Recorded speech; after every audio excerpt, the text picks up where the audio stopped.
यार मैं सोच रही थी कि आरा बेचारी तो अभी तक चाचू से मिल ही नहीं पाई है। हमें उनके लिए कुछ ना कुछ करना चाहिए बस। ओह, मतलब ये है कि तुम चाह रही हो कि उन दोनों की मीटिंग अरेंज करवाएं हम लोग, राइट? जाहिर है, इसके अलावा कोई हल है तो बताओ। अरे हल तो बहुत होता है, करने वाला होना चाहिए। अगर चाचू की जगह मैं होता ना, अपनी मंगेतर से कल ही निकाह कर लेता। सी बातें कर रहे हो तुम। ओ प्लीज, अब ये हीर रांझा की कहानी यहाँ मत शुरू करो। अभी आरा और अजीम चाचू की लव स्टोरी की बात हो रही है। अरे भाई क्या हो गया है? हीर रांझा तो कभी मिल ही नहीं पाए थे, तो उनसे क्यों कंपेयर कर रही हूँ इन दोनों को? और उसमें जो लव स्टोरी थी उसमें तो हीर डूब के मर गई थी ना। हाँ, और रांझा को भी जहर दे दिया था। और मेरी हीर पे ना ऐसे कई रांझे कुर्बान। हाशिम भाई क्या हो गया यार? अल्लाह ना करे अल्लाह तुम्हें लंबी जिंदगी दे। मुझे कहते हो कि मुंह से अच्छी बात निकाला करो, और खुद कैसी बातें कर रहे हो? अच्छा सॉरी ना। अच्छा, अब ज्यादा सेंटी होने की जरूरत नहीं है, इस मसले का हल निकालो। हेलो।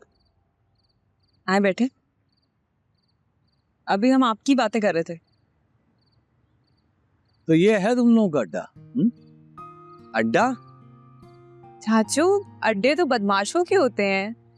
अरे I mean nieces and nephews का मीटिंग पॉइंट, ठीक है?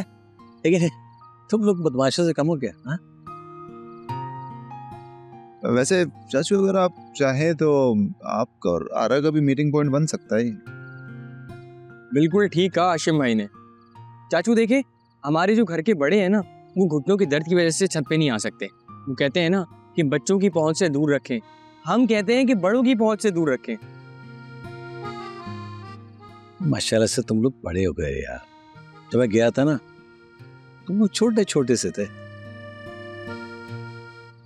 यार। बड़ा मिस किया ये गोल्डन पीरियड जिंदगी का। चाचू देर आए थे लेकिन दुरुस्त आए। आपके आने का बस एक ही डर था। डर? कैसा डर भाई?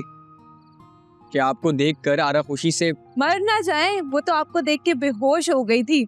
इतने जमाने के बाद उनकी ईद आई है।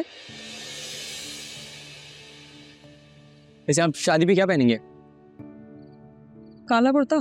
काला कुर्ता? काला क्यों पहनेंगे? शौक थोड़ी है, शादी है भाई। क्या हो गया है? काला इतना अच्छा लगेगा चाचू। नहीं, हम दोनों डिसाइड कर लेंगे। अच्छा, मैं फिर डिसाइड करूंगी आरा क्या पहनेगी, है ना? की मर्जी है भाई, हमने तो आरा का पूछा ही नहीं। बोला ऐसे चाचू को साथ ले जाएंगे ना? हाँ ठीक है ना? चाचू चलेंगे ना? ये साड़ी भाई नहीं जाता। वो पता याद है उसके दोस्त आप पहले कहते कहो। आजकल सब यही कर रहे हैं। फिजूल का खर्चा है। बिल्कुल, इससे पहले भी बिजनेस चल ही रही थी ना। अरे भाई, आजकल छोटे छोटे बिजनेस जो घरों से कर रहे हैं ना, उनकी मार्केटिंग हम सबसे ज्यादा है। या तुम तो चुप ही रहो। तुम क्या जानते हो हमारे बिजनेस के बारे में? इतने सालों बाद आए और तुम हमें सिखाओगे? भीम, आराम से बात करो यार, क्या तरीका है ये? कौन सा गलत कह?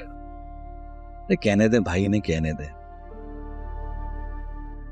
इनका गुस्सा बिल्कुल जायज है। इन्होंने कभी फोन पे मुझसे सीधे मुंह बात नहीं की। जब भी बोला कड़वा ही बोला है। जो कड़वाहट तुम हुस्नान और अम्मा भी की जिंदगी में फैला कर गए थे ना, वही लौट आ रहा हूं। यार आप नहीं जानते मैंने वहां क्या क्या झेला है।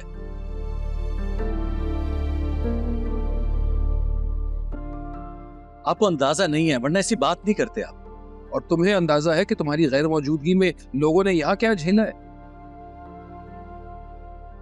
अब्बा भी कुछ कहते नहीं है, लेकिन मैंने देखा है हर नमाज के बाद बेचारे के आंखों से आंसू टपकते हैं।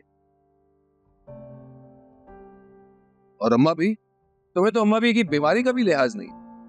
रोज जीती थी मरती थी इस उम्मीद से कि उनका बेटा वापस लौट आए। और हुस्नारा, उस बेचारी की तो जिंदगी तुमने बर्बाद कर दी। इस उम्र में जब उसके जवान बच्चे होने थे, अब भी बेचारी शादी करने के लिए तड़प रही है। अब बात निकल गई है ना, तो मैं भी आपको बता दूं, मैंने कई सालों पहले हुस्न आरा को शादी से इनकार कर दिया था।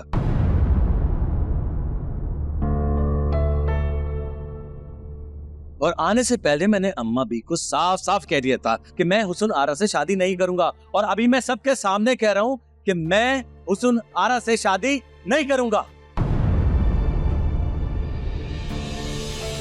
मोहब्बत सतरंगी, पीर और मंगल रात 7 बजे जिंदगी की उलझन को सुलझाते हुए कोई उलझ जाए तो वो पागल नहीं, हाँ मगर उसे पागल कहना पागलपन है। देखिए नया ड्रामा सीरियल पागल खाना बहुत जल्द सिर्फ ग्रीन एंटरटेनमेंट पर।